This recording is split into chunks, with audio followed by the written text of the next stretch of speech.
Nós levamos tudo para a polícia e quando a gente encontra bons policiais ou um bom delegado que vá a fundo nessa investigação, ele acaba transferido, a delegacia acaba, os policiais acabam transferidos e a gente tem que começar tudo de novo. Hoje eu estou aqui representando as mães do Brasil, as mães das crianças desaparecidas, para perguntar o que é que eu faço com meu filho que está fora de casa. Porque elas acordam, elas dormem e o vazio daquele ente amado está lá, que não foi maltratado, porque nós fomos na casa de cada uma dessas mães. O que a gente ouve por essas mães, como ela colocou aqui a questão da polícia, até a própria Elza também, a questão de precisar, só pode ser feita denúncia após 24 horas, outros alegam após 48 horas. E a gente ouve muitas mães dizendo que elas passam a ter o papel não de mãe, mas sim de detetive. Eu ouvi uma mãe da Baixada Fluminense, no Rio de Janeiro, e foi exatamente o termo que ela usou. Ela passou a ter o papel de detetive no caso da filha dela.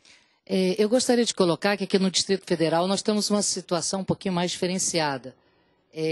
Graças a Deus, nós conseguimos ter uma boa sensibilização da nossa polícia, inclusive ela tem essa visão de que tem que fazer a ocorrência tão logo receba a notícia e há investigações, né? De fato, é muito doloroso, né, para uma mãe com um filho que não é encontrado, né? Porque temos testemunhos aqui, tem um testemunho de uma mãe e tem outras também, que diz assim, eu todo dia rezo à noite para saber que a minha filha está morta. Pelo menos eu tenho certeza que não é mais um dia de sofrimento que ela pode estar. Mas qual é o passando. diferencial aqui em Brasília para que a polícia haja dessa maneira? O que não acontece, pelo que eu estou entendendo, em outros estados? Eu acho que houve uma grande sensibilização, capacitação e a criação, desde que foi criada a Delegacia de Proteção da Criança e Adolescente, nós demos um passo bastante relevante para isso, né? E aqui no Distrito Federal também, a Secretaria de Desenvolvimento Social e Transferência de Renda, ela tem um papel de também fazer esse papel que essa entidade faz no Rio de Janeiro, o papel de fazer o atendimento às famílias, né? E nós produzimos cartazes, ajudamos também na busca, estamos aperfeiçoando a nossa articulação, que ainda é muito deficiente. Eu vejo que os vários atores envolvidos ainda se conversam pouco. Por exemplo, a Secretaria de Desenvolvimento Social e Transferência de Renda representa o Brasil num fórum mundial, que é uma entidade, que é o Missing Kids, né? Nós, se tiver uma suspeita de uma criança que foi para fora do Brasil, nós devemos informar isso. E eu acho que o Brasil não sabe. Quer dizer, nós ainda... eu penso que nós falhamos muito na divulgação dos serviços, do que pode ser oferecido, aonde a família buscar, o que buscar, e formar essa rede, essa grande rede social, em que todos conversem simultaneamente. Porque à medida que o tempo passa, esse perímetro em que a criança desaparece, ele vai se alargando, né? Então é muito importante que a gente tenha essa interface com os outros estados e depois, até com um caso de suspeição, com outros países. E é necessário também que o poder público, né, deputada, tenha consciência do seu papel, da sua responsabilidade.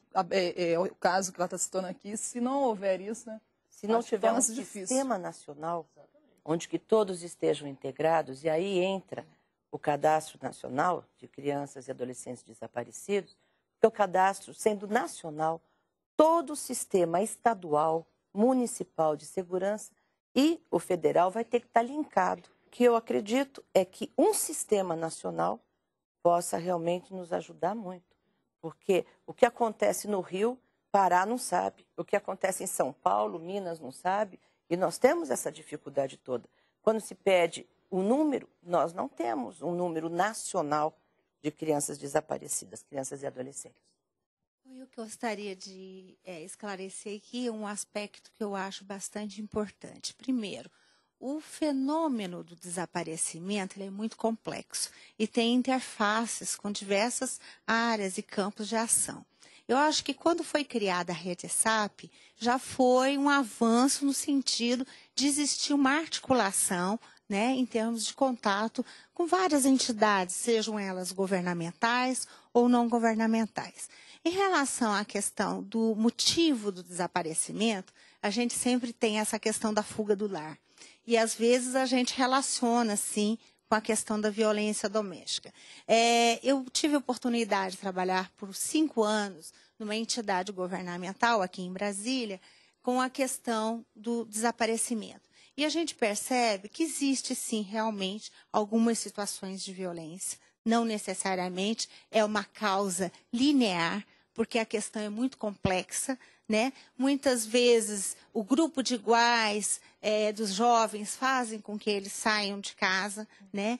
Agora, o que precisa a gente chamar a atenção é principalmente da área de segurança, né? Acabar com o mito das 24 horas, né? Isso é uma coisa, é um avanço, eu acho que aqui no Distrito Federal, mas é muito importante a gente acabar com isso, porque a dor da perda de um filho por desaparecimento, ela é incomensurável. Vamos ouvir agora uma pergunta, uma dúvida da população. Meu nome é Milton Lemos, sou servidor público. Eu gostaria de saber o que leva uma criança e adolescente a fugirem de casa. De certa forma, a Marcela já respondeu isso um pouco, né? Mas eu queria saber se alguém quiser comentar. Secretária Eliana. Tem muitos motivos, né? A violência doméstica é um deles, mas a aventura, né, como disse os colegas, fazem um grande chamamento. Hoje em dia também começa a ter um forte número de casos decorrente do uso de drogas, né, de casos de droga-adição. E também aquele sequestro por familiar. Às vezes, na disputa da guarda do filho ou de familiares também termina sendo subtração, termina sendo um número que compõe a maioria dos casos. Outro dia eu ouvi um depoimento interessante de uma mãe que ela dizia: meu filho não está na rua, meu filho não vive na rua, ele está na rua por causa do crack. Nós temos na nossa instituição um menino de 12 anos que sofre de transtorno bipolar de humor, por isso ele foge e vai para a rua, ele não sofre maus tratos em casa, a mãe dele é doente, tem uma dificuldade muito grande de mantê-lo em casa, a gente teve que entrar com um processo no Ministério Público para que esse menino fosse atendido, porque ele tinha menos de 12 anos e menos de 12 anos não tem tratamento de crack no Rio de Janeiro. Agora, atualmente, ele está soropositivo, está na rua, porque ele precisa de um lugar para ficar por causa da doença dele e não existe esse lugar no Rio. Só queria uma questão de esclarecimento que eu acho que é importante em termos conceituais, né? A gente fala muito sequestro e, na verdade, a subtração de incapaz, né? Porque o sequestro ele envolve uma negociação monetária, algum ganho nesse sentido. Mas aí tem outro problema, por exemplo, que a dona Elza pode exemplificar bem, que os filhos ficavam em casa porque ela não tinha, por exemplo, com quem deixá-los. E provavelmente não existia uma creche pública, ou se existia, não atendia a essa faixa etária. Como é que era o caso da senhora? Eu fico até apreensiva, porque eu continuo ouvindo isso até hoje. O que vale? Por que o dinheiro, o sequestro mediante a extorsão é mais importante do que a vida? Porque o sequestro é sequestro. Minha filha foi sequestrada de dentro da minha casa. Por que não houve um pedido de resgate? Mas o resgate foi a vida dela. Então, eu acho que tem que parar. Inclusive, ontem teve uma audiência pública lá na Tiradentes. Por quê?